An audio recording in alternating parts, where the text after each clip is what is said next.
Targetnya saya kira sudah jelas, turunkan angka kematian serendah-rendahnya, tingkatkan angka kesembuhan setinggi-tingginya.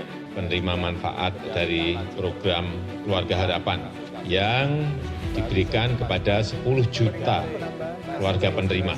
Jumlahnya Tingkat keterisian tempat tidur di sejumlah wilayah pun mulai penuh. Di samping itu warga terlihat mulai abai akan protokol kesehatan ditambah masuknya varian Delta ke Indonesia. Lalu bagaimana langkah pemerintah untuk mengatasi dan menekan laju peningkatan? Dan untuk membahasnya, Pandemi COVID-19 yang terjadi di awal tahun 2020 bagaikan badai yang menerjang, datang secara tiba-tiba, meluluh lantakan perekonomian negara-negara di dunia, termasuk Indonesia.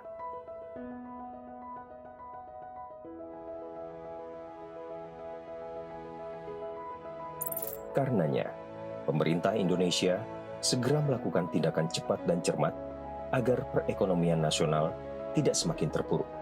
Komite ini adalah sekali lagi mengintegrasikan antara kebijakan ekonomi dan kebijakan kesehatan. Hal ini ditunjukkan dengan membentuk program pemulihan ekonomi berskala nasional sejak pertengahan tahun 2020. Salah satu langkah yang diambil adalah dengan percepatan program padat karya tunai atau Cash for Work. Kebijakan percepatan program padat karya tunai adalah salah satu strategi pemerintah dalam menekan dampak sosial dan ekonomi akibat pandemi COVID-19. Hal ini disampaikan oleh Presiden Joko Widodo pada rapat terbatas tanggal 7 April tahun 2020. Rapat terbatas hari ini akan dibahas mengenai percepatan program padat karya tunai. Kita ingin melindungi masyarakat dari penyebaran COVID, tapi juga kita ingin menjaga daya beli masyarakat, terutama masyarakat miskin di pedesaan. Sidang Kabinet Paripurna dan rapat terbatas sendiri merupakan forum pengambilan kebijakan tertinggi yang dipimpin langsung oleh pucuk pimpinan pemerintahan Presiden Republik Indonesia. Sidang Kabinet menghasilkan berbagai keputusan penting untuk diketahui publik. Berbagai kebijakan yang diputuskan tersebut merupakan kebijakan berskala nasional yang berdampak luas bagi rakyat Indonesia.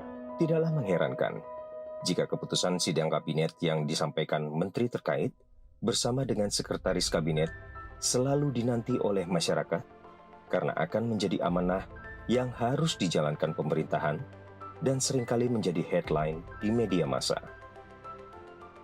Sekretariat Kabinet atau Setkap yang dipimpin oleh seorang sekretaris kabinet atau Seskap, sebuah lembaga kepresidenan yang berada di balik terselenggaranya sidang kabinet paripurna dan rapat terbatas.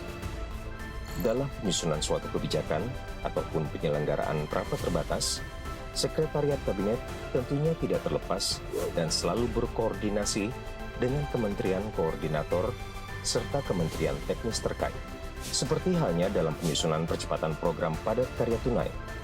Sesuai dengan fungsinya, Setkap melakukan pengkajian dan memberikan rekomendasi kepada Presiden atas usulan kementerian untuk dibahas pada rapat terbatas.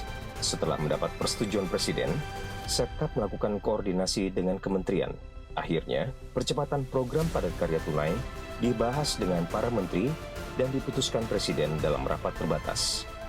Saya melihat beberapa kementerian memiliki program-program yang bisa dikaitkan dengan padat karya tunai di PUPR, di perhubungan, di pertanian, di KKP, di LHK, di BUMN, saya kira bisa dipadat karyakan. Menindaklanjuti arahan Presiden tersebut, sejumlah kementerian telah melaksanakan program padat karya tunai, diantaranya Kementerian Pekerjaan Umum dan Perumahan Rakyat, Kementerian Pertanian, Kementerian Kelautan dan Perikanan, Kementerian Lingkungan Hidup dan Kehutanan, serta Kementerian Desa, Pembangunan Daerah Tertinggal, dan Transmigrasi. Kementerian Pekerjaan Umum dan Perumahan atau Kemen PUPR menerapkan padat karya tunai ke dalam 7 program, yaitu Program Percepatan Peningkatan Tata Guna Air Irigasi atau P3TGAI, pemeliharaan rutin jalan dan jembatan, pengembangan infrastruktur sosial ekonomi wilayah, tempat pengelolaan sampah reduce, reuse, recycle, penyediaan air minum dan sanitasi berbasis masyarakat atau PAMSIMAS, serta sanitasi berbasis masyarakat atau SANIMAS, pembangunan baru dan peningkatan kualitas rumah swadaya, dan program Kotaku. Sementara itu, program Kementerian Pertanian meliputi infrastruktur pertanian dan dukungan teknis pertanian.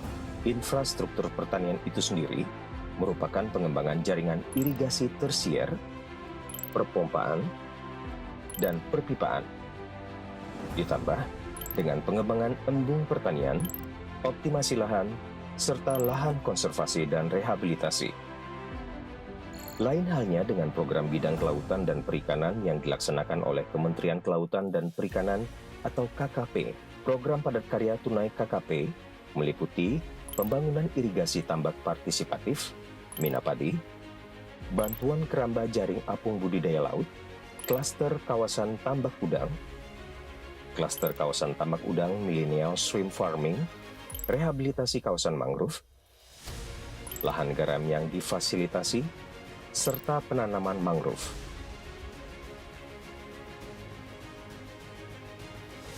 Selain Kementerian KKP, program padat karya tunai penanaman mangrove menjadi fokus Kementerian Lingkungan Hidup dan Kehutanan.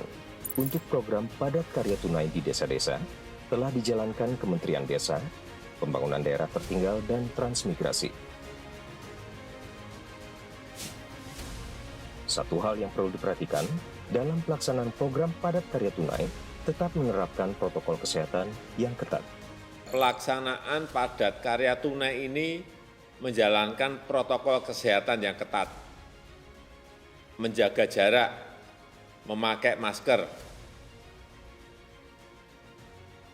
sehingga pelaksanaan program padat karya tunai tidak mengganggu upaya kita dalam memutus rantai penyebaran COVID-19.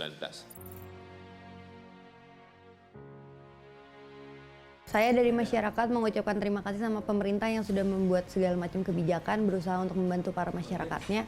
Saya harap kebijakan ini dapat terus berlangsung dan juga membantu masyarakat secara lebih luas. Kita sebagai warga Indonesia yang telah membuat program padat karya tunai sangat membantu sekali. Terima kasih sebelumnya. Tingkatkan terus. Terima kasih untuk pemerintah yang sudah peduli bagi kami rakyatnya di tengah pandemi seperti ini, sudah sangat banyak bagi kami masyarakat Indonesia. Terima kasih buat pemerintah.